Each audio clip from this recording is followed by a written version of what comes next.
Várjál, ezt bezárom. Meg kell rázni a zsákot.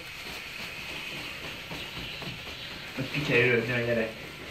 Na lássuk, mi van benne. Ez szófogadó gyerekre? Hol van egy... Aha. Itt egy labda. Egy dobókocka. Nem kértünk labdát és dobókockát. Nézd csak már ott, anya. Ez egy rossz gyerek, vagy egy jó gyerek? Milyen gyereket hoztam, rossz gyereket? Én jót kértem. Akkor ez egy jó gyerek szerintem. Te egy jó gyerek vagy? Te egy jó gyerek vagy? Igen? Na, mindjárt kiderül, meg kell sergetni, és kiderül rögtön.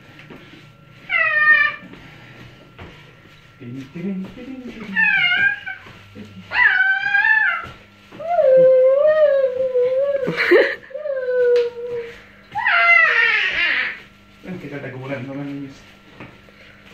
Neked se egyszerű.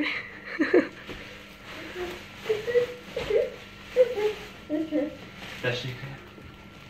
A zsákod. Fogja, elengedem.